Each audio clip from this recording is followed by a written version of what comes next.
A cirurgia bucomaxilofacial é uma especialidade odontológica na qual o cirurgião dentista, depois de passar 4 anos na graduação, na faculdade de odontologia, ele se submete a um processo seletivo para o programa de residência, que normalmente gira em torno de 3 anos, em regime integral, e quando ele sai desse programa, ele está habilitado a militar na área da cirurgia bucomaxilofacial. Bom, e onde atua a cirurgia bucomaxilofacial? Atua nas afecções do esqueleto facial e no tecido mole da região.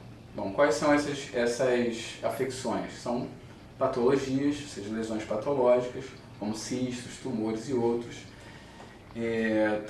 lesões traumáticas, como feridas, trauma no que diz respeito ao esqueleto facial, distúrbios do crescimento, como deformidades dentofaciais, síndromes, entre outros.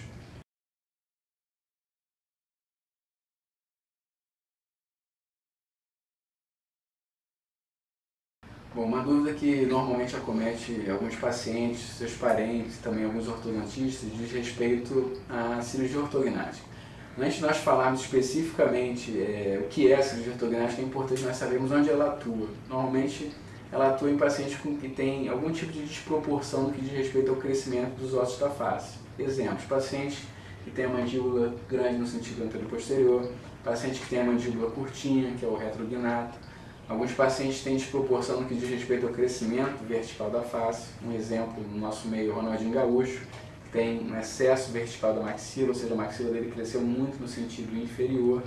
E existem outros tipos de deformidade. Esses tipos de deformidade apresentam também algum grau de mau posicionamento dentário. Então não tem como o cirurgião intervir antes que o ortodontista, ou seja, antes que um tratamento ortodôntico prévio seja feito para que os dentes sejam posicionados na sua melhor posição, para que o cirurgião possa colocar a mandíbula, ou maxila, ou seja, os ossos da face na sua posição ideal.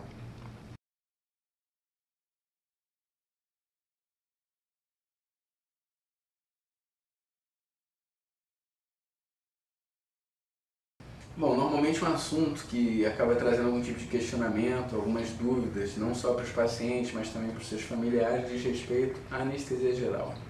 Quando que o profissional indica anestesia geral? Normalmente esse tipo de anestesia é indicada naqueles pacientes que têm algum tipo de déficit no que diz respeito ao comportamento, como alguns pacientes pediátricos, alguns pacientes com danos neurológicos, como os pacientes paralisados cerebrais, entre outros. E aqueles procedimentos que têm um grau a mais de complexidade, que não poderiam ser feitos sob anestesia local na cadeira odontológica com segurança.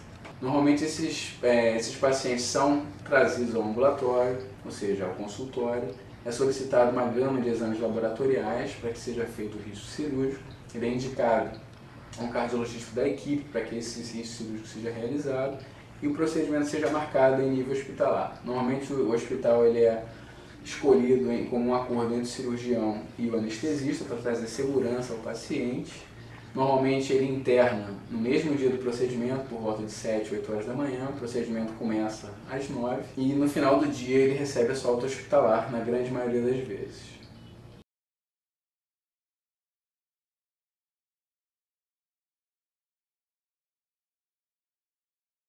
Bom, outro assunto que tem gerado algum tipo de questionamento, algum tipo de dúvida no que diz respeito à conduta é o paciente traumatizado de face. Por quê?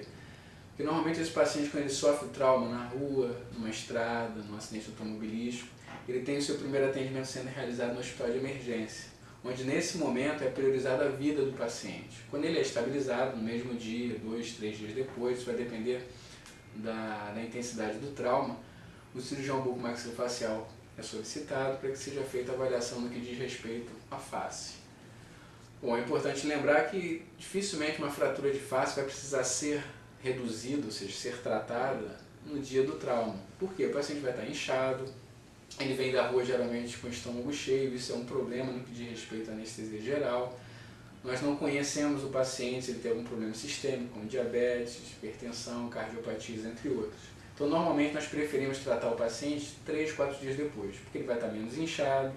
Nós, com certeza, vamos fazer todos os exames, vamos ter tempo de fazer todos os exames pré-operatórios para que seja feito o risco cirúrgico e a anestesia geral seja realizada de uma forma segura.